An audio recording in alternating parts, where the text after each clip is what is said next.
धन से आपको सब सुख मिल जाए ये भी पक्का नहीं है ना। धन को साधन बताया और जीवन को आनंद, जीवन में अगर आनंद प्राप्त करना है, पर लोग केवल अगर धन के पीछे पड़े हैं, हाय रे पैसा हाय रे पैसा, तो पैसे से सब कुछ नहीं होता। अब केदारनाथ की जो त्रासदी हुई ना, उसमें लोगों के पूरे जेब नोट से भरे हुए थे, पर कहीं भी उनको पानी नहीं मिल रहा था। हजारों रुपए देने के बाद एक रोटी नहीं मिल रही थी। तो धन से क्या सब कुछ हो रहा है क्या?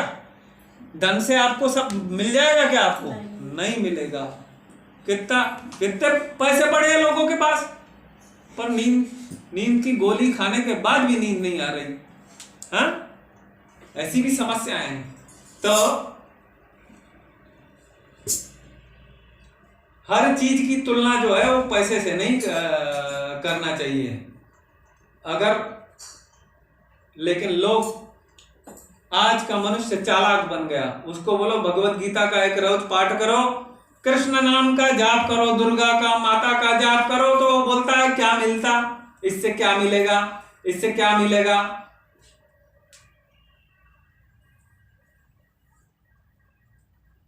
अरे इसी से सब कुछ मिलता है, पर इससे मुझे कुछ नहीं चाहिए, ये सोचते हुए करना पड़ता है। जिसने किया वही समझदार। अरे मां अपने बच्चे से प्रेम करती है, उसकी क्या कीमत है? अपार प्रेम करती है। वो उसी प्रकार परमात्मा आपसे प्रेम करेंगे, उससे कोई बड़ी चीज नहीं है। तो भगवान बाहर वहां से भागे यशोदा मैया के डर से, और इधर मित्रों ने पकड़ लिया, भाई चारों तरफ सबके घर में माखन खाए, आज तुम्हारे घर में हमला है।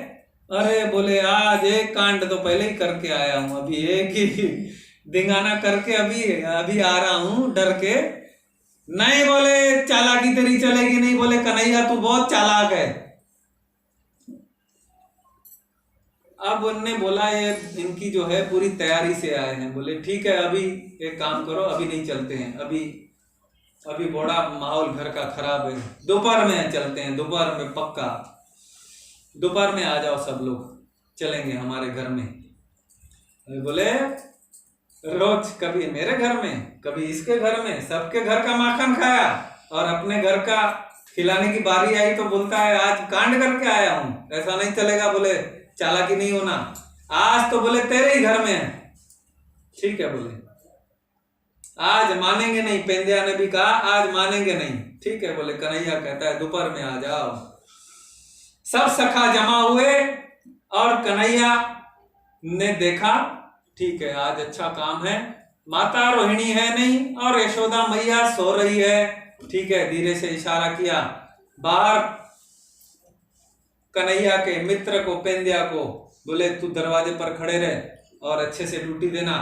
और खड़े हो गए, एक के ऊपर एक, और माखन धीरे से उतारना चालू किया। विशाल को चढ़ाया ऊपर, उसके ऊपर चढ़ गए, खुद खड़े हो गए, और भगवान ने अपना हाथ माखन की हांडी में डाला, माखन की हांडी में डाला, और अपने हाथ से मखवा माखन निकालकर अपने मित्रों को दे रहे हैं। एक तो भगवान के घर का पवित्र मक्खन, फिर भगवान का हाथ लगा हुआ है।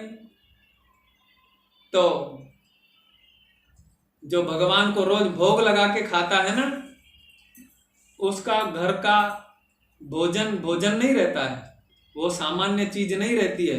ये भावना दृढ़ होनी चाहिए उसकी, मैं प्रसाद खा रहा हूं, मैं भगवान का जूठन खा रहा हूं। ऐसा खाने के पहले सोचना चाहिए।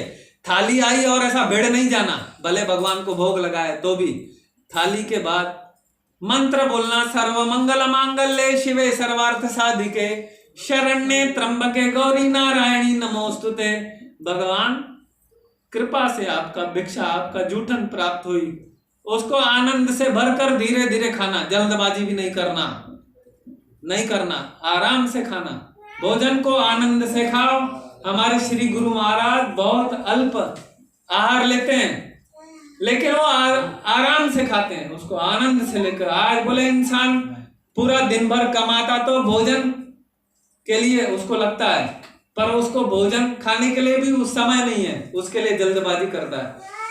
भगवान अपने हाथ से अपने सखाओं को अपने हाथ से खिला रहे हैं। भगवान माखन चोर भगवान की जय। माखन के गोले गोले निकालकर अपने सखाओं को अपने हाथ से बांट रहे हैं। और इतने में देखा भाई सखाओं के साथ वहां पर जहां जहां भगवान जाते तो उन्होंने देखा था भाई कई जगह पर वानर भी आ जाते थे। फिर वहां पर जहां भगवान की टोली चली तो वहां पर वानर भी आ गए और वानरों को भी खिलाना चालू किया भगवान ने। और इधर पेंदिया जो ड्यूटी पर खड़ा हुआ है, जब सबको देख रहा है, सब माखन खा रहे हैं और उछल रहे हैं, अरे वाह, अरे वाह, अरे वाह, ऐसा माखन कभी नहीं खाया, कितना अच्छा है, कितना अच्छा है प्रसाद। हाँ तो सब उछल रहे हैं और पेंदिया ने देखा ये तो उसको लग रहा है भाई मक्खन पूरा खत्म हो जाएगा, मुझे मिलेगा नहीं, बड़ा नुकसान हो जाएगा। ऐसा सब नाच रहे हैं, खा खा के सब आनंद में भर रहे हैं। तो बोले थोड़ा सा अभी मैया यहाँ पर कोई आ तो नहीं रहा, जाके थोड़ा सा जल्दी में लेता हूँ कन्हैया के हाथ से थोड़ा सा, और फिर आके यहाँ पर द्वार पे खड़ा हो जाऊंगा। जैसे गया कन्हैया मुझे दे कन्हैया, दिया उसको, उसने मुख में रखा तो वो तो पगला बन गया। अरे और दे, उसकी ड्यूटी भूल गया और आया, जैसी आया दोनों हाथ में लेकर, अब कन्हैया मैं अभी उधर ड्यूटी कर रहा हूँ, तेरे मेरे मुंह में भी डाला। दोनों हाथ में लेकर ऐसी आ रहा है और अपनी ड्यूटी पर द्वार पर खड़े रहने के लिए। और उतने में देखा, इसके पहले माँ देख कर गई थी, बाप रे हमारा ये घर का वो लड़का अपना घर लुटा रहा है, और लेने गई छड़ी लेने गई। और उतने में पेंदिया ने देख लिया और उसके शब्द सिर्फ 2 निकले, कन्हैया, मैया, छड़ी, 3 शब्द बोला उसने। तो कन्हैया तो छलांग लगा के भागे और सब इधर उधर तितर बितर होके टोली भागी, वानर भी भागने लगे।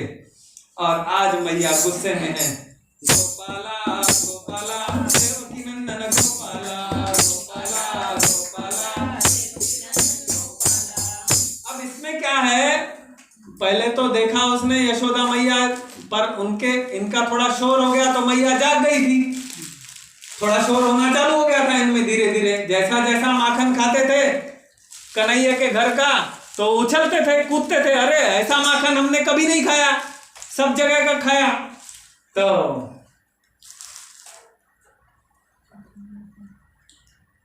माँ ने सोचा अब इसको दंड देना चाहिए, ये नहीं तो और बिगड़ जाएगा। छड़ी लेकर आई है और भगवान भागे तो रण छोड़ रहा है भगवान की जय। छिक्का,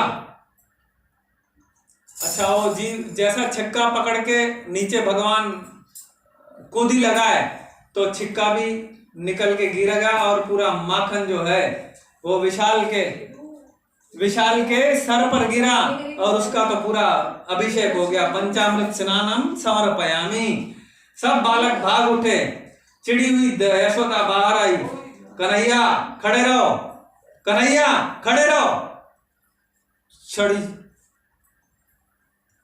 छड़ी छोड़ो, लकड़ी छोड़ दो। कन्हैया कहती है, अब गली गली भगवान दौड़ रहे हैं, कह रहे हैं छड़ी छोड़ दो माँ कह रही है नहीं रुको, और पकड़ना चाहती है पर उसका शरीर थोड़ा स्थूल है, कन्हैया को पकड़ नहीं पाती। आज गोपियां पूरे व्रज में हंस रही है, देखो हम कितनी बार बोली भाई तुम्हारा लाला कैसा है देखो, आज तुमने अपनी आंखों से देख लिया। सब हंस रही है। तो कन्हैया रुक नहीं रहे हैं और वो माँ से कह रहे हैं छड़ी फेंको। गोपियां बाहर निकल के आई और हंस रही है। जीव निरंतर साधन मार्ग पकड़कर, उसका अवलंबन लेकर भगवान के पीछे उसको पकड़ने का प्रयास करता है। मैं जाप कर रहा हूं, भगवान को पकड़ लूंगा, मैं भगवान की पूजा कर रही हूं, मैं भगवान का कदाचित मुझे प्राप्त हो जाएंगे।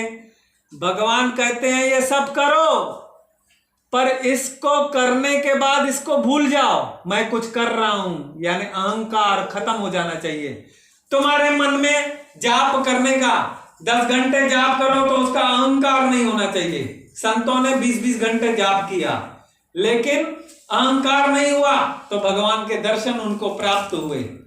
हमारे को दर्शन प्राप्त करने में कैसी देर होती है भाई, हम करते हैं और उसके हमारे मन में वो छप जाता है भाई हम कुछ कर रहे हैं। ये दुविधा है, ये अहंकार है। इसको सूक्ष्म अहंकार, कोई बोल के ना बोले। कई लोग तो बोल के बोलते हैं, बोले सबको बोलते रहे भाई मैं 3 घंटे जाप करती हूं, मैं पूजा, फिर ऐसा ना, कभी नहीं बोलना है। साधन अभी कभी किसी, जिसने साधन को छुपाना सीखा तो वो उसका साधन फलीभूत होता है। क्यों? हमारे ज्ञानेश्वर महाराज ने बोला जो किसान बीज बोता है उसको मट्टी से ढक लेता है। इसलिए जो भी करो तो ढक लो उसको, किसी को मालूम नहीं पड़ना चाहिए। वो समझदार, जिसने बोलना तो नहीं, फिर अंदर ही अंदर कभी वो पनपे भी वे नहीं भाई 8 घंटे मैंने जाप किया, मैंने इस समय कार्तिक मास में फलानी साधना की, ना, कभी नहीं। भगवान कहते हैं मां छड़ी छोड़ दो। यानी अहंकार, छड़ी अहंकार का प्रतीक है। मैं तुम्हारे पास ही हूं, वो कहते, कन्हैया कहते मैं तुम्हारे पास ही हूं। अहंकार रूप की छड़ी को त्याग दो। मुझे पकड़ने के लिए भागने की आवश्यकता नहीं है जीव को, लेकिन जीव सब प्रयास कर रहा है। भगवान की तरह तरह की विविध प्रकार की भक्ति करता है, पूजा भी करता है, जाप भी करता है, अनुष्ठान करता है, कथा सुनता है, सब कुछ करता है। पर भगवान कहते हैं भाई ये छपना नहीं चाहिए, तुम्हारे मन में भी गलती से छपना नहीं चाहिए। अहंकार की छड़ी छोड़ दो तो मैं तुम्हारे सामने ही खड़ा हो जाऊंगा। ये यशोदा माता को कहते हैं भाई तू छड़ी छोड़ दे, मैं हूं, मैं खड़ा हो जाता हूं। नहीं तो भगवान भी भाग रहे हैं पूरे ब्रज में, गोपियां हंस रही है। भगवान हतबल अब मां के सामने चले आए, आंखों में आंसू हैं। मां ने सोचा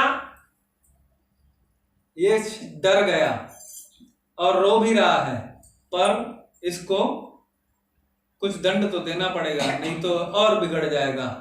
रस्सी से बांधने का प्रयास किया, 2 अंगुल हमेशा कम होती गई, पसीने से तरबर हो गई, आखिर अपने को साधनहीन मान ली। अरे तुम बनते भी नहीं हो क्या?